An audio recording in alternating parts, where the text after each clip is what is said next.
Assalamualaikum warahmatullahi wabarakatuh. Halo teman-teman, jumpa lagi bersama saya Asrul Firdaus di Minitalk, konten bicara bebas berfaedah. Kali ini mungkin kita bakal ngobrolin tentang satu hal yang menjadi salah satu problema eh, pada diri kita, yakni perasaan gelisah gitu. Perasaan gelisah yang merasa kayak nggak seneng. Nah, kita seperti biasa mulai dari pertanyaan gitu. Kenapa kita bisa gelisah? Kenapa perasaan itu muncul pada diri kita? Nah, di sini ada beberapa faktor gitu yang menyebabkan kenapa kita bisa gelisah. Kalau menurut saya, faktor terbesar kenapa kita gelisah adalah karena kita terlalu banyak ekspektasi gitu. Terlalu banyak berekspektasi terhadap hal-hal yang mungkin kita inginkan, sehingga ketika ekspektasi tersebut tidak bisa tercapai, maka kita akan merasa ini kenapa gitu, ini kenapa nggak seperti yang saya inginkan. Makanya dari besar itu akhirnya timbul kayak perasaan kurang nyaman. Nah, tapi yang ingin saya share di sini sih lebih ke gimana sih cara kita supaya bisa terhindar dari rasa gelisah, dan outputnya nanti gimana caranya kita bisa bahagia gitu menjalani rutinitas kehidupan kita sehari-hari. Ada 4 hal yang mungkin 4 atau 3 ya, 4 lah, 4 mungkin 4 ya, kita nanti hitung sendiri lah, saya nggak bikin listnya soalnya. Ada 4 ya, kita taruhlah 4, ada 4 hal yang tips supaya bisa bahagia. Menurut saya ya yang mungkin saya lakukan juga gitu. Tapi ya semoga ini juga jadi bahan introspeksi juga buat saya dan buat teman-teman yang barangkali merasa kurang bahagia gitu, gimana caranya biar bahagia. Yang pertama adalah kita harus bisa mensyukuri segala sesuatu yang sudah diberikan Tuhan kepada kita. Kenapa? Kalau kita sudah merasa syukur gitu, kita udah bersyukur dengan apa yang Tuhan berikan kepada kita, maka kita akan merasa lebih cukup. Kita akan merasa cukup dengan segala pemberian yang telah diberikan kepada kita, baik itu materi, posisi, suasana hati, dan sebagainya gitu. Ya mungkin kalau kita berdasar menggunakan dalil gitu ya, kan kalau di Islam kita mungkin pernah mendengar bahwa wa id ta'adzana rabbukum la in syakartum la azidannakum wa la in kafartum inna adabi asyadid gitu kan. Dan ingatlah ketika Tuhanmu itu mengumumkan gitu, menyampaikan bahwa la in syakartum, jika kamu itu bersyukur, la azidannakum, maka sungguh akan kami tambah nikmat kami. Wala in kafartum, dan jika kamu itu kufur, inna adabi lasyadid, itu kata Allah, sesungguhnya adabku sangat pedih. Nah, makanya kunci pertama supaya kita bisa bahagia adalah dengan kita mensyukuri segala yang telah Allah berikan kepada kita. Ketika kita sudah bisa bersyukur, maka pasti percayalah bahwa Allah pasti akan berikan lebih nikmat-nikmat lain kepada kita gitu. Dan itu janji Allah yang tidak akan pernah Allah ingkari. Ketika Allah itu berjanji Allah bakal menambah nikmat kepada kita, tentu kita akan merasa lebih bahagia. Tapi kalau kita itu kufur gitu, udah diberikan nikmat banyak, diberikan mungkin kalau yang udah kerja diberikan posisi yang bagus gitu, gaji yang cukup, keluarga yang rukun, tapi nggak pernah bersyukur, ya nggak bakal ketemu formula bahagia. Justru yang muncul adalah rasa was-was, rasa khawatir, prihatin, dan sebagainya, yang mungkin itu adalah bagian dari bentuk azab gitu, bentuk kemurkaan Allah kepada orang-orang yang mereka nggak mau bersyukur. Udah diberikan nikmat tapi kok malah nggak mau mensyukurinya dengan baik. Ya makanya mungkin itu salah satu hal yang kita rasakan, akhirnya kita nggak merasa tenang. kita merasa gelisah, kita merasa prihatin, kita merasa was-was gitu. Jadi kunci pertama supaya kita bisa bahagia adalah dengan senantiasa bersyukur.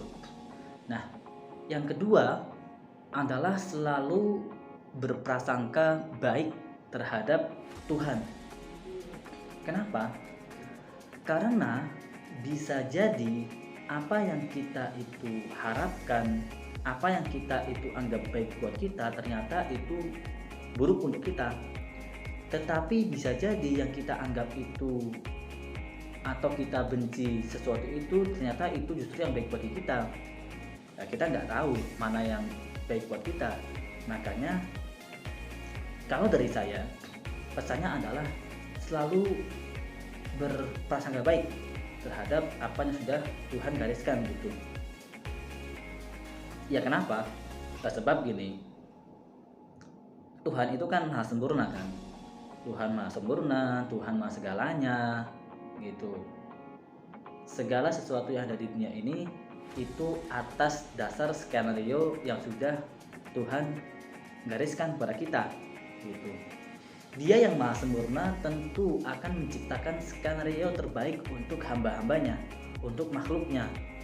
Gak mungkin dia yang maha sempurna kemudian akan membuat skenario kehidupan tapi masih ada celah yang itu membuat sifat kesempurnaannya itu musnah gitu. Maka percayalah bahwa segala sesuatu yang sudah digariskan oleh Tuhan pasti itu yang terbaik gitu. Kalau kita merasa itu bukan yang terbaik, ya kita sok tahu aja itu. Kita mungkin belum bisa menarik garis merahnya seperti apa. Kalau kita coba bersandar dengan dalil gitu,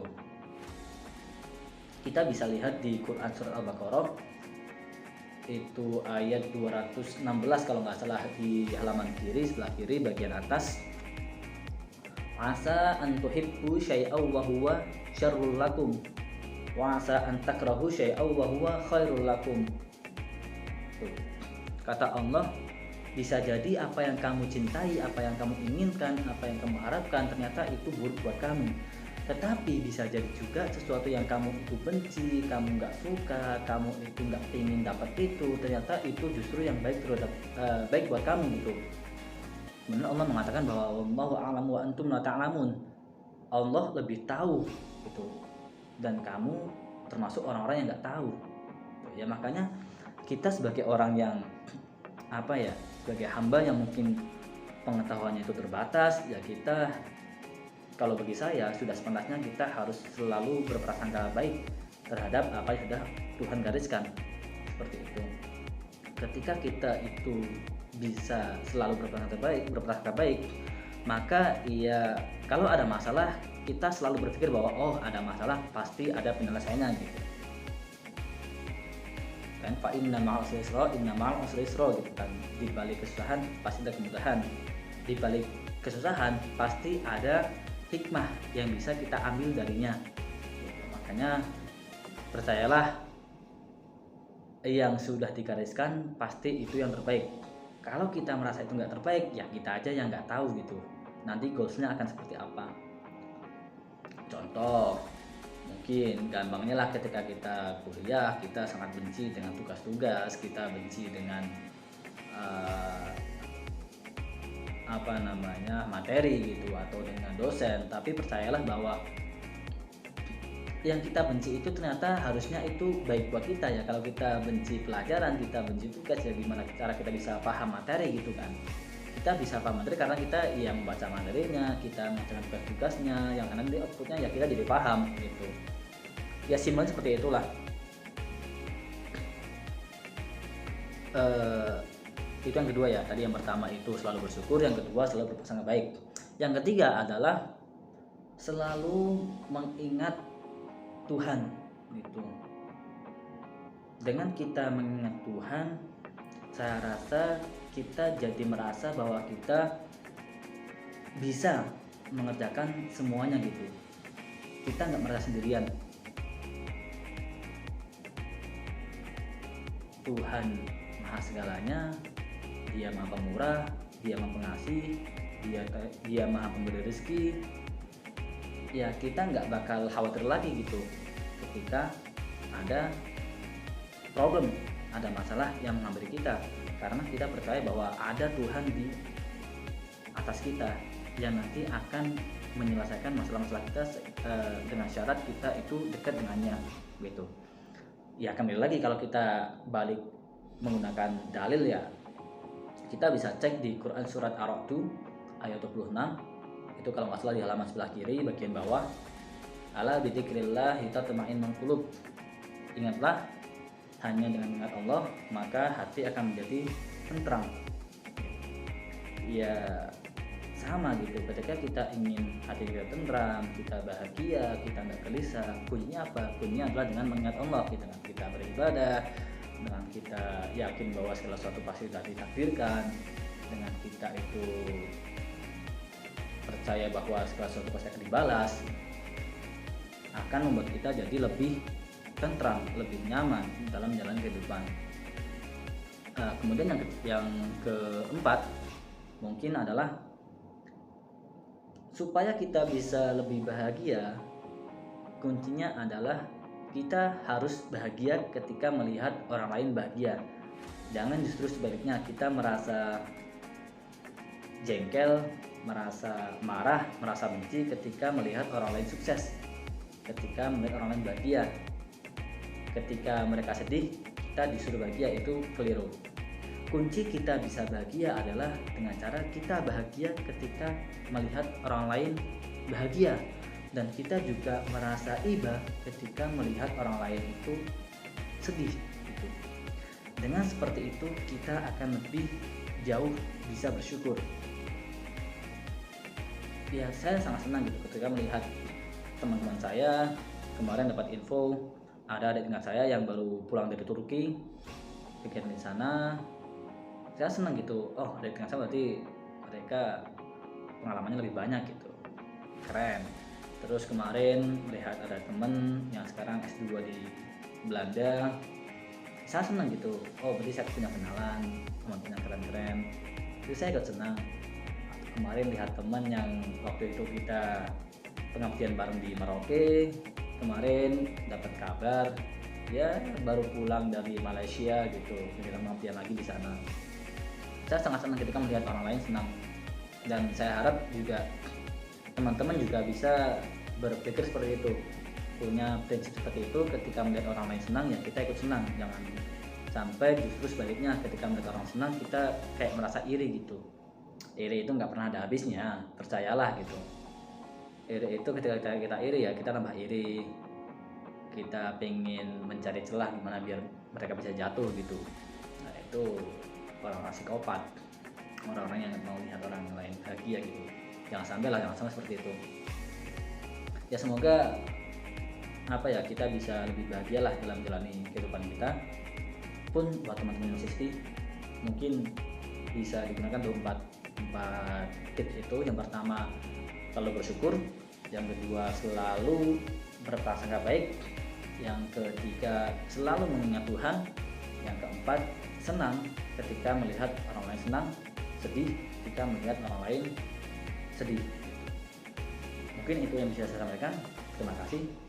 Buat teman-teman yang suka dengan video ini, silahkan bisa like, komen, dan share ke orang lain. Sekian dari saya. Assalamualaikum warahmatullahi wabarakatuh. Minatos, konten bicara bebas berfaedah.